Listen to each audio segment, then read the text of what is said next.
안녕하세요, 소영입니다. 오늘도 짬짬이 시간 내셔서 내 손안의 책방으로 마실러 오십시오. 띵동 구독, 좋아요, 알람 설정이 도착했습니다. 오늘 소개할 책은 돈의 속성, 지은이는 김승호, 발행은 스노우폭스 북스입니다. 이 책은 초판 발행 후 경제경영 필독서로 자리매김한 돈의 속성 200세의 개정 보증판입니다.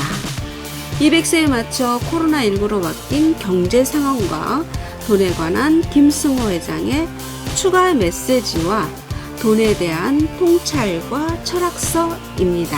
돈의 속성은 3년 전 어느 극장 하나를 빌려 대중에게 강의했던 내용을 기반으로 집필됐다. 강연은 방송을 통해 전파되며 유튜브와 셀럽들에 의해 공유와 전파를 거듭했다. 그리고 이내 1100만 명에게 전달되기에 이르렀다. 하지만 여러 사람을 통해 생산 및 재생산되는 과정에서 어떤 의미는 그 뜻이 정확히 전달되지 않았거나 의미가 왜곡되는 일이 있었다. 몇 권을 저술한 저자지만 여전히 책 쓰기가 가장 어렵다는 그는 이런 상황에서 다시 한번 펜을 잡기로 결정했다. 그것은 그의 내면에 깃든 사람에 대한 애정 때문이다. 모두에게 정말 필요하고 중요하지만 아무도 말하지 않는 진짜 돈 버는 방법. 진짜 돈을 벌어본 사람은 그 누구도 방법을 공유하지 않기에 이 일이 저자 자신에게 주어진 것이라 받아들였다. 젊은 날의 자신의 모습이 투영되기에 어떤 횡재나 일명 대박 주식 없이 말 그대로 맨손에서 만들어낸 종잣돈으로 돈 버는 방법을 알려준다. 부모에게 받은 유산은커녕 30대 후반까지 낡은 자동차에 그날 판매할 과일을 싣고 다니던 어느 가난한 이민 가장에 이룬 진짜 부에 대한 모든 방법이 담겼다. 종잣돈 1000만 원을 만들고 그 돈을 1억 원, 10억 원, 100억 원, 수천억 원이 될 때까지 돈을 관리하며 터득한 돈이 가진 속성을 정리한 안내서다. 진짜 부자가 된 실제 인물이 말해주는 진짜 돈 만들기에 대한 책이다. 돈이 가진 속성과 75가지 돈에 대한 가르침을 통해 현재 200만 원을 벌고 있는 직장인, 마이너스 생활 중인 누군가, 직장이 없는 청년, 가용 자금이 있고 투자처를 찾고 있는 사람이나 그 너머까지 돈을 운영할 수 있는 재력가와 투자가, 사업가 또는 우리 아이들에게만큼은 더 이상 가난을 물려줄 수 없다는 부모, 그 누구라도 자신에게 꼭 필요한 조언을 찾을 수 있다는 점이 이 책의 가장 큰 장점입니다. 자, 그럼 책 속으로 들어가 보겠습니다. 내 손안의 책방과 함께 즐거운 시간 되세요. 구독, 좋아요, 알람 설정은 사랑입니다. 자, 저자의 프로필이 있고 200세 기념 김승호 회장의 친필 사인이 있습니다. 돈은 인격체다. 돈이 사람처럼 사고와 감정과 의지를 지닌 인격체라고 하면 누군가는 받아들이기 힘들어한다. 인격체란 스스로 생각하고 자아를 가진 개별적 실체를 뜻하기 때문이다. 돈은 스스로 생각하지도 움직이지도 않으며 단지 숫자로 이루어졌을 뿐이니 왠지 억지처럼 느껴질 수 있다. 하지만 비즈니스에서는 회사도 인격을 부여받는다. 바로 법인이다. 여기에는 인이 붙는다. 법인은 사람과 동일하게 소송을 하고 소송을 당하기도 하며 하나의 주체처럼 개인과 싸우거나 협의하거나 협력할 수 있다. 돈은 법인보다 더 정교하고 구체적인 인격체다. 어떤 돈은 사람과 같이 어울리기 좋아하고 몰려다니며 어떤 돈은 숨어서 평생을 지내기도 한다. 자기들끼리 주고 가는 곳이 따로 있고 유행에 따라 모이고 흩어진다. 자기를 소중히 여기는 사람에게 붙어있기를 좋아하고 함부로 대하는 사람에겐 패가 망신의 보복을 퍼붓기도 한다. 작은 돈을 함부로 하는 사람에게는 큰 돈이 몰려서 떠나고 자신에게 합당한 대우를 하는 사람 곁에서는 자식을 낳기도 한다. 이처럼 돈은 인격체가 가진 품성을 그대로 갖고 있기에 함부로 대하는 사람에겐 돈이 다가가지 않는다. 이런 돈의 특성 때문에 나는 돈을 인격체라 부른다. 이 글 안에서도 돈을 인격체로 대하는 듯한 문장이 계속 나올 것이니 독자 여러분은 이해해 주기 바란다. 내가 풍족한 부를 이루는데 성공한 것은 돈을 스스로 감정을 지닌 인격체로 대하며 돈과 함께 사는 법을 배웠기 때문이다. 돈을 너무 사랑해서 집안에만 가둬놓으면 기회만 있으면 나가라고 할 것이고 다른 돈에게 주인이 구두쇠니 오지 마라 할 것이다. 자신을 존중해주지 않은 사람을 부자가 되게 하는데 협조도 하지 않는다. 가치 있는 곳과 좋은 일에 쓰인 돈은 그 대우에 감동해 다시 다른 돈을 데리고 주인을 찾을 것이고 술집이나 도박에 자신을 사용하면 비참한 마음에 등을 돌릴 것이다. 돈은 감정을 가진 실체라서 사랑하되 지나치면 안 되고 품을 때 품더라도 가야 할 땐 보내줘야 하며 절대로 무시하거나 함부로 대해서는 안 된다. 오히려 존중하고 감사해야 한다. 이런 마음을 가진 사람에게 돈은 항상 기회를 주고 다가오고 보호하려 한다. 돈은 당신을 언제든 지켜보고 있다. 다행히 돈은 뒤끝이 없어서 과거 행동에 상관없이 오늘부터 자신을 존중해주면 모든 것을 잊고 당신을 존중해줄 것이다. 돈을 인격체로 받아들이고 깊은 우정을 나눈 친구처럼 대하면 된다. 그렇게 마음먹은 순간 돈에 대한 태도는 완전히 바뀌기 시작한다. 작은 돈을 절대로 함부로 하지 않게 되고 큰 돈은 마땅히 보내야 할 곳에 보내주게 된다. 사치하거나 허세를 부리기 위해 친구를 이용하지 않고 좋은 곳에 친구를 데려다 주려 할 것이기 때문이다. 품 안의 돈을 기품 있는 곳에 사용하며 사랑하는 사람과 보호해야 할 가치가 있는 곳에 사용할 것이다. 이를 지켜보고 있는 돈도 더 많은 친구들을 옆에 불러들일 것이다. 내가 돈의 노예가 되는 일도 없고 돈도 나의 소유물이 아니므로 서로 상하관계가 아닌 깊은 존중을 갖춘 형태로 함께하게 된다. 이것이 진정한 부의 모습이다. 돈이 인격체라는 것을 알아차리고 받아들이는 순간부터 당신의 평생 부자 인생길이 열리는 것이다. 리스크가 클 때가 리스크가 가장 작을 때다. 투자는 미래에 대한 관점을 따른다. 그 관점의 핵심은 리스크를 어떻게 관리할 것인가에 있다. 우리는 어떤 자산이나 어떤 주식이 오를지 어느 정도 예측할 수 있다. 그러나 그 예측이 맞아도 리스크는 여전히 존재한다.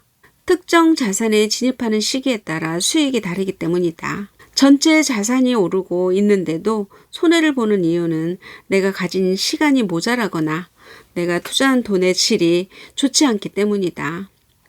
다이아몬드라고 모두 같은 다이아몬드가 아니고 금이라고 다 같은 금이 아니다. 다이아몬드는 알파벳 D부터 Z까지 23등급으로 결정되며 Z등급 이상은 펜시컬러 다이아몬드로 또다시 분류돼 그 가격도 천차만별이다. 마찬가지로 금 역시 순도에 따라 같은 무게라도 그 가치와 가격이 다르다. 내 돈도 투자 기간을 오래 견딜 수 있는 돈이 있는가 하면 1년도 못 버티는 약한 체력을 가진 돈도 있다. 불과 몇 달 만에 다시 빼야 하는 품질 낮은 돈도 있다. 때문에 좋은 방향으로 예측을 잘해도 수익을 내지 못하는 사람이 많다. 투자 시장에서 장기적인 성공을 거두려면 리스크를 이해하고 내 자금 상태를 파악해 이길 수 있는 리스크와 상대해야 한다. 흔히 리스크가 크면 손실이나 이익도 크고 리스크가 작으면 손실이나 이익도 적다고 하는데 이건 수학의 가장 기초적인 공식, 덧셈이나 곱셈을 이해하는 것과 같다. 수학에도 곱하면 오히려 작아지는 답이 있듯 리스크도 복잡한 여러 경우의 수가 있다. 리스크가 증가하면 이익에 대한 불확실성도 증가하고 손실 가능성도 증가한다는 의미다. 보통 변동성이 큰 시장이 리스크가 크다고 생각하지만 변동성에 따라 기대 수익이 달라지는 경우는 거의 없다. 사실 리스크가 크다고 알려진 것 자체가 리스크를 줄여놓은 상태라는 걸 알아차리는 사람이 별로 없다. 흔히 주식시장에서는 돈을 버는 활황기에는 리스크가 없는 것처럼 보이고 주가 폭락기에는 리스크가 큰 폭으로 증가한 것으로 생각한다. 폭락장에서 얼마나 깊고 오래 손해가 발생할지 모르니 그 리스크가 너무 커 보여 아무도 주식을 사지 않아 급락한 것이다. 사실은 그 시기가 리스크가 가장 줄어있는 때다. 상승장처럼 아무도 리스크를 겁내지 않을 때가 리스크가 가장 큰 경우도 있다. 오히려 리스크가 사라진 것처럼 보이는 상승장이 가장 리스크가 크다. 거품이 생기는 유일한 지점이기 때문이다. 따라서 리스크를 정확히 꿰뚫어 볼 수 있는 눈을 가져야 한다. 워런 버핏의 유명한 말이 있다. 남들이 욕심을 낼 때 두려워하고 남들이 두려워할 때 욕심을 내야 한다. 워런 버핏은 모두가 두려워하는 지점을 리스크가 줄어든 상태로 본 것이다. 결국 나쁜 상황은 나쁜 상태가 아니다. 오히려 할인된 가격에 자산 구매 기회를 주니 리스크가 줄어든 시점이 된다. 리스크가 무서워 아무도 매입하지 않는 순간이 리스크가 가장 적은 순간이 되는 것이다. 역설적이지만 비행기가 가장 안전한 때는 비행기 사고가 나고 일주일이 지났을 때다. 모든 항공사가 정비 점검을 더욱 철저히 하는 시점이기 때문이다. 리스크의 특성 중 하나는 과거 사례가 미래에 영향을 주지 않는다는 점이다. 패턴을 찾는 사람들은 새로운 미래, 아직 일어나지 않는 상황을 고려하지 않는다. 새로운 일이 벌어지면 이 상황을 과거의 일과 묶어 다시 해석할 뿐이다. 그러나 언제나 세상에는 역사에 없던 최악의 상황이 일어난다.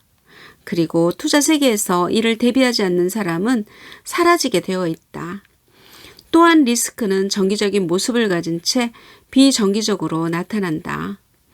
평균 10년에 한 번, 평균 30% 하락과 같은 용어는 리스크를 이해하는 데 가장 방해가 되는 데이터다. 평균이라는 말처럼 실속 없는 것이 없다. 때때로 평균은 아무 의미가 없거나 사실을 왜곡하고 있기 때문이다. 그래서 리스크를 이해한다는 건 패턴과 분석에 의한 가정이 아니라 리스크에 대한 철학적 접근이라고 보는 것이 더 합리적이다. 욕심은 리스크를 낳는다. 이 욕심이 대중에게 옮겨 붙으면 낙관이라는 거품이 만들어진다. 거품은 폭락을 낳는다. 그러나 자포자기하고 두려움에 떠는 시기가 오면 봄이 오고 해가 뜬다. 이건 굳이 통계나 패턴으로 증명하지 않아도 인문학적인 지식으로 알 수 있다. 모든 욕심의 끝은 몰락을 품고 있다. 그리고 모든 절망은 희망을 품고 있음을 기억해야 한다. 부자가 되는 3가지 방법. 부자가 되는 방법은 3가지밖에 없다. 상속을 받거나 복권에 당첨되거나 사업에 성공하는 것이다. 부모가 부자가 아니라며 이 중에 가장 쉬운 것이 사업에 성공하는 것이다. 복권 당첨 비율은 사업 성공 비율보다 훨씬 낮다. 설령 당첨돼도 돈의 성질이 너무 나빠서 오래도록 부자로 살 확률이 거의 없다. 남은 건 사업인데 사업에 성공하는 방법은 2가지다. 첫째는 내가 직접 창업을 하는 것이다. 창업은 피를 짜고 뼈를 깎아내는 고통을 참을 용기로 모든 것을 걸고 죽기 살기로 해야 겨우 성공할 수 있다. 성공 이후에도 이를 지키기 위해 한순간도 방심하면 안 된다. 아이디어를 찾아 회사를 설립하고 자본을 구하고 노동과 관리를 병행해야 한다. 소비자에게 인정받기란 결코 쉬운 일이 아니다. 물론 성공을 제대로 하면 내 인생에 나를 완벽하게 선물로 줄 수 있다. 평생 자기 결정권을 유지하며 내가 하고 싶은 것을 할 수 있는 자유와 내가 하고 싶지 않은 것을 하지 않을 자유를 갖는다. 둘째는 남의 성공에 올라타는 것이다. 이기는 편이 내 편이다. 선두에 선 말을 타고 가다가 뒤쪽에 있던 말이 앞서가면 재빨리 바꿔 타고 달려도 아무도 비난하지 않는다. 이 방법은 직접 창업하는 방법보다 더 안전하다. 어려서부터 시작할 수 있고 직장에 다니면서도 충분히 할 수 있다. 이미 한 분야에서 1등 기업으로 경영을 잘하고 있는 회사들이 있다. 그들은 회사의 가치를 수백만, 수천만 조각으로 나눠 그 조각 한 개를 주식이라 부르고 그 주식을 아무나 사고 팔 수 있도록 만들어놨다. 이 조각은 한 장씩도 팔고 1년 내내 언제든 구매할 수도 있다.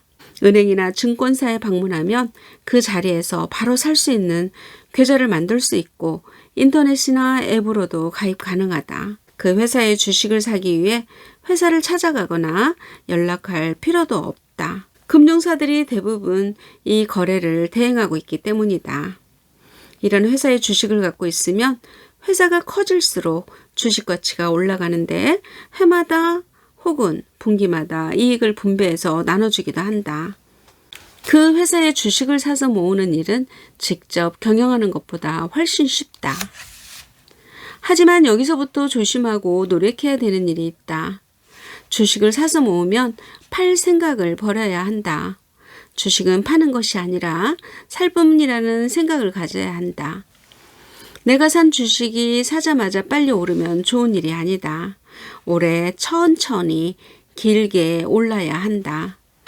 그래야 내가 돈을 더 모아서 그 좋은 주식을 더 가질 수 있기 때문이다. 배당이 나오는 주식이라면 평생 팔지 않아도 된다. 만약 당신이 그 회사의 창업주고 경영자라면 그 회사 주식을 사고 팔 일이 없을 것이다.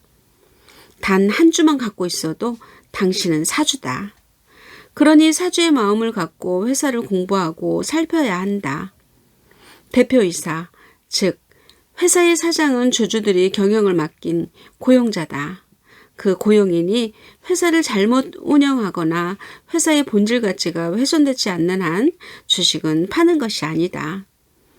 그리고 회사의 경영자처럼 그 회사의 연간 보고서, 사업 보고서, 재무제표를 읽고 이해하고 그 회사가 만드는 제품에 대한 소비자의 반응과 평가에 사장처럼 똑같이 귀를 기울여야 한다. 이렇게 자세히 이야기해도 실제 행동으로 실천할 사람이 많지 않을 것이다. 좋은 회사를 어떻게 찾는지도 모르겠고 생각보다 어려운 경제 용어가 길을 막기 때문이다. 만약 독자 여러분의 연령층이 중고등학생이라면 지금부터 내가 제안하는 방법을 따라서 시도해 보기를 바란다. 일단 자신이 가장 관심 있는 분야에서 제일 잘 나가는 회사를 찾는다.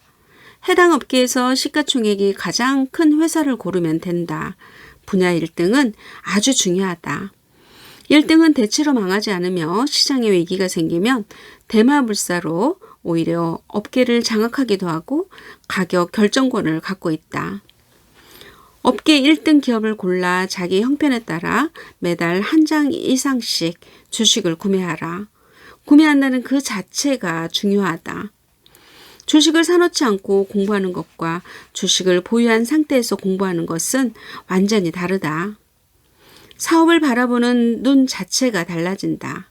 일단 한 주라도 가지면 해당 기업 관련 뉴스나 업계 정보가 눈에 들어오고 경제 용어가 저절로 이해된다. 그렇게 1년간 꾸준히 모으기 바란다. 주식이 떨어져도 괜찮다. 떨어지면 싼 가격에 더 살 수 있는 것이고 올라가면 오르는 대로 좋다. 걱정할 것은 오히려 너무 빨리 오르는 것이다. 반복해서 얘기하지만 가장 빨리 부자가 되는 방법은 천천히 부자가 되는 것이다. 결과적으로 빨리 부자가 되려고 마음먹은 사람은 주변의 다른 사람만 부자가 되게 도울 뿐이다. 이렇게 5년, 10년 꾸준히 주식을 모으다 보면 점차 여러분도 사업가가 되어갈 것이다. 그 회사의 주주총회도 가서 대표 직원의 사업 보고도 받고 그 회사의 로고가 박힌 수건도 하나 얻어온다. 내 회사인이 그 회사에서 나오는 제품도 사용하고 주변에 소개도 한다. 제품 하나하나 팔릴 때마다 그중 몇백만 분의 1은 내 것이라는 마음으로 회사를 살펴라. 당신이 사주이기 때문이다. 주주는 사주다. 그렇게 기업가 마음을 가지면 업계 전체를 바라보는 눈이 생기고 산업을 이해하게 되고 국가 경제 및 국가 간의 이해 충돌 및 금융시장 전체에도 관심을 갖게 된다. 또한 이는 정치와도 연결되어 있으니 당신의 철학과 사업의 이해관계를 대변하는 정당을 골라 투표를 함으로써 사회 참여가 가능해진다. 일찍 시작할수록 더 좋다. 만약 10대나 20대부터 이렇게 산업을 보는 눈을 키워가면서 직장생활 중에도 끊임없이 투자를 이어간다면 40세 정도면 자본이 근로소득을 앞서는 날이 올 것이다. 동료들은 그때부터 꺾이겠지만 당신은 자유를 얻는 부자가 되어 있을 것이다. 젊은 시절의 나에게 이렇게 이야기해주는 사람이 얼마나 필요했는가를 되돌아보면 아찔하다. 그러니 당신은 오늘부터 당장 좋은 회사의 주식을 하나 사서 시작하기 바란다. 만약 삼성전자 주식을 아직도 가지고 있었더라면 투자자들이 흔히 하는 한탄이 있다. 그때 그 주식을 팔지 않고 그냥 가지고 있었더라면 지금 떼부자일 것이라며 아쉬워한다. 당시에는 주식이 2배나 올라서 횡재를 했다고 팔았지만 그 후에 더 올라가는 주식을 내가 판 가격보다 차마 비싸게 살 수 없어 포기하고 만 것이다. 삼성전자는 2020년 1월경 6만 원대에 접근한 적이 있다. 삼성전자 상장 직후인 1975년 6월 12일 수성주가 기준 56원이었던 것과 비교하면 1063배 오른 것이다. 이데일리가 마켓포인트에 인용한 기사에 따르면 당시 음마아파트 분양대금을 치를 돈 2,400만 원으로 삼성전자를 샀다면 지금 192억 9,730만 원으로 불었을 거란 계산이 나온다. 여기에 배당액 재투자는 포함하지 않았으니 200억 원이 훌쩍 넘을 것이다. 현재 음마아파트 시세가 20억 원이 넘어가니 1000% 이상 차이 나는 셈이다. 계산해보면 아까운 일이다. 하지만 억울해할 필요는 없다. 1975년도에 삼성전자 주식을 가지고 아직도 팔지 않은 사람은 이건희 회장과 그 가족을 제외하면 단 한 명도 없을 것이다. 주인의 마음으로 기다린 사람이 흔치 않기 때문이다. 일반적인 투자 스타일로 보면 단기 투자가와 장기 투자가가 있지만 단기도 초단기 투자가 있고 장기에도 영원히 팔지 않는 투자가 스타일이 있다. 가치 투자자는 좀 다른 분류다. 가치를 기준으로 삼다 보면 단기 투자가 되는 경우도 발생한다. 사자마자 급격히 올라서 표준 가치를 넘어가면 보유 기간과 상관없이 매도를 해야 하는 경우도 생긴다.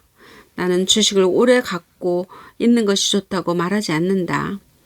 그러나 오래 갖고 있을 만한 주식을 오래 가지고 있는 것은 훌륭한 투자라 생각한다.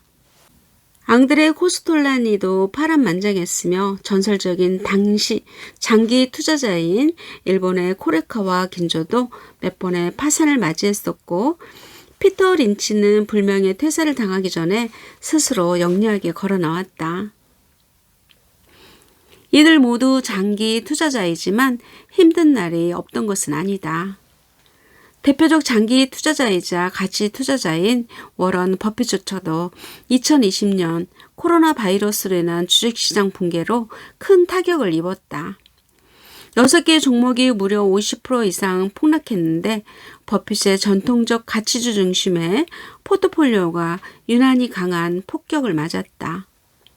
11세부터 시작했다는 그의 80년 투자 인생의 막바지, 평생의 명성에 금이 가는 순간이었을 것이다. 나는 거래에 능한 사람이 아니다.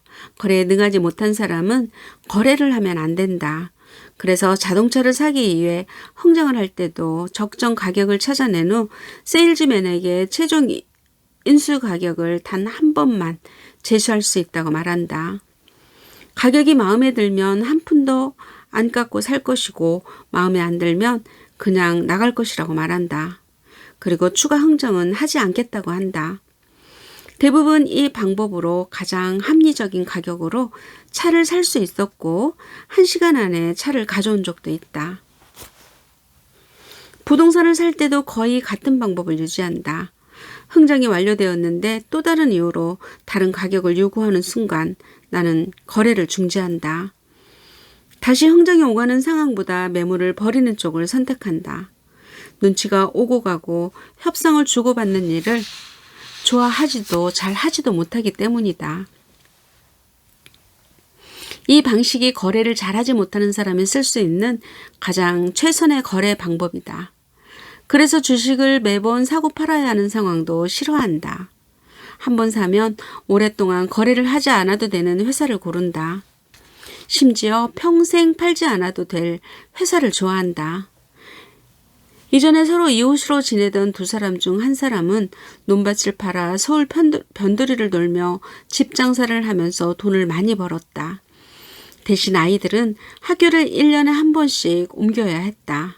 결국 그 돈을 모아 강남 아파트 입성을 마지막으로 투자 인생을 종료하고 보니 옆집에 살던 가족은 땅값이 올라 그 동네에 100억짜리 상가를 올렸다는 이야기를 들었다. 다람쥐가 아무리 촐랑대도 공둥이 무거운 곰을 못 이기는 것이다. 사업이든 사람이든 품성 좋고 성실한 사람을 찾았으면 헤어지지 말고 한평생 잘 살기를 바란다. 끝으로 소양은 책 속의 문장으로 내 삶에서 가장 중요한 것은 내가 주도하는 삶이다. 내가 하고 싶은 일을 내가 자의적으로 하고 가치를 느끼면 그것이 워라밸이고 소확행이다 로 선정했습니다. 이번 주 목요일에는 생각이 많은 섬세한 당신을 위한 양보로의 특급 처방 내 마음을 나도 모를 때 영상으로 만나 뵙겠습니다. 오늘도 많이 웃으시고 행복하십시오. 안녕.